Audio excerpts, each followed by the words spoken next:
Friends, இன்றைக்கி வந்து lunch பாக்ஸுக்கு ஈஸியாக செஞ்சு கொடுக்குற மாதிரி நல்லா டேஸ்ட்டாக சத்தான ஒரு சுரக்காய் சாதம் எப்படி செய்யலான்னு பார்க்கலாமா ஃப்ரெண்ட்ஸ்? வாங்க கிச்சனுக்கு போகலாம். நான் கொஞ்சம் எண்ணெய் ஊற்றிட்டு அதுக்கப்புறம் கொஞ்சம் கடுகு சேர்த்திக்கிறேங்க.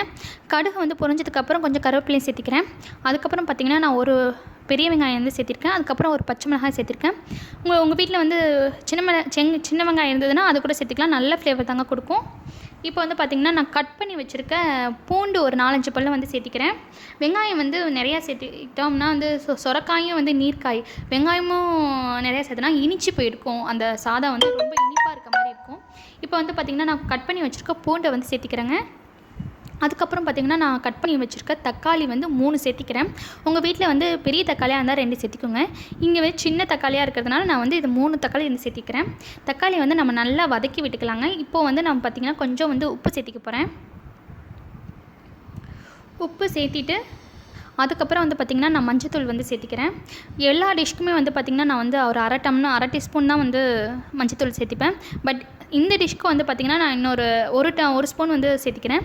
அப்போ தான் வந்து மஞ்சத்தூள் வந்து ஒரு ஸ்பூன் சேர்த்துறப்போ வந்து அந்த டிஷ்க்கும் வந்து கலரும் கொடுக்கும், ஃப்ளேவரும் வந்து நல்லாயிருக்கும். இப்போ வந்து பார்த்திங்கன்னா நான் வந்து ஒரு அரை சொரக்காய் வந்து எடுத்துக்கிறேன். நான் வந்து இன்றைக்கி 3 டம்ளர் அரிசி எடுத்துருக்கேங்க. அந்த 3 டம்ளர் ரைஸ்க்கு வந்து நான் அரை சொரக்காய் வந்து சேர்த்திக்கிறேன். சொரக்காய் வந்து நிறையா சேர்த்தினீங்கன்னா சாப்பாட்டில் வந்து ரொம்ப குழஞ்சி போட மாதிரியான ஒரு நம்மளுக்கு அந்த சாப்பிட்றப்போ ஒரு ஃப்ளேவர் கிடைக்கும். அதனால் வந்து சொரக்காயை வந்து கொஞ்சம் அளவாக எடுத்துக்கோங்க. இப்போ வந்து பார்த்திங்கன்னா இதை வந்து நான் நல்லா கிளறி விட்டுக்கிறேன். கிளறி விட்டதுக்கப்புறம் என்ன பண்ணுறோன்னா நான் வந்து 2 ஸ்பூன் வந்து சாம்பார் தூள் வந்து சேர்த்திக்கிறேங்க. உங்களுக்கு தேவைன்னா நீங்கள் வந்து கொஞ்சம் மிளகாத்தூளும் சேர்த்திக்கலாம். நான் வந்து இன்றைக்கி வந்து 2 ஸ்பூன் வந்து சாம்பார் தூள் வந்து வீட்டில் அரைச்ச சாம்பார் தூள் வந்து சேர்த்திக்கிறேங்க. சேர்த்திட்டு இதை வந்து நம்ம நல்லா கிளறி விட்டுக்கலாங்க. கிளறி விட்டுட்டு என்ன பண்ணுறோன்னா ஒரு அரை டம்ளர் வந்து தண்ணி எடுத்து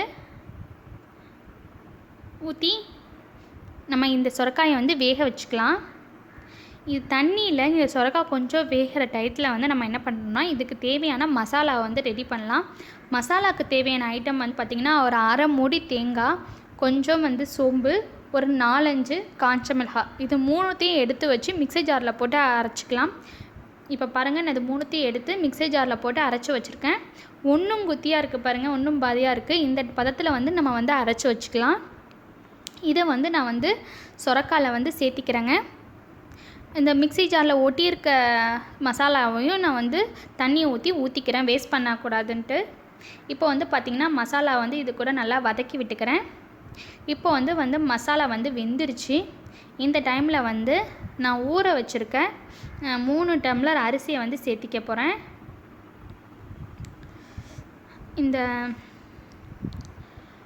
அரிசியை வந்து இப்போ வந்து நான் சேர்த்திக்கிறேங்க. இதுக்கு நான் 3 டம்ளர் வந்து அரிசி எடுத்துருக்கேன். நான் 3 டம்ளருக்கு வந்து நான் 6 டம்ளர் வந்து தண்ணி சேர்த்திக்கிறேன்.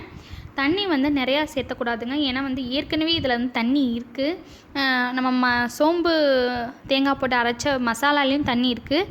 சொரக்காய் வந்து நீர்க்காய்ங்கிறதுனால அது வேகிறப்பையும் தண்ணி விட்டுருக்கோம்.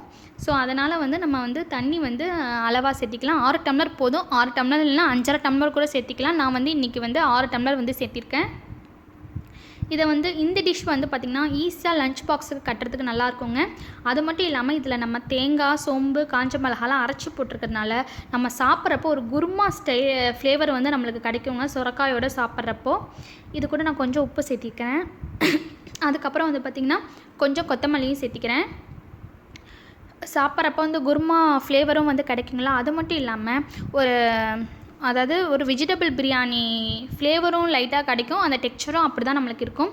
இது கூட சாப்பிட்றப்போ நம்ம நெய்யோ இல்லைனா தேங்காய் எண்ணெயோ போட்டு கிளறி சாப்பிட்டோம்னா செம்மையாக இருக்குங்க. இதுக்கு பெஸ்ட்டு காம்பினேஷன் பார்த்திங்கன்னா வெங்காய பச்சடி தான் பெஸ்ட்டு காம்பினேஷன்.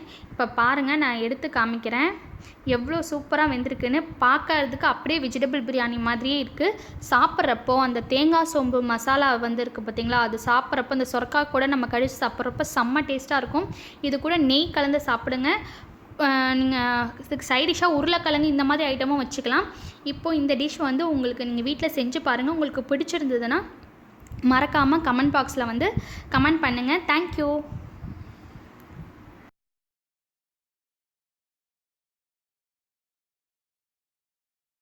பண்ணுங்க, கமெண்ட் பண்ணு, ஷேர் பண்ணு, மறக்காம சப்ஸ்கிரைப் பண்ணுங்க.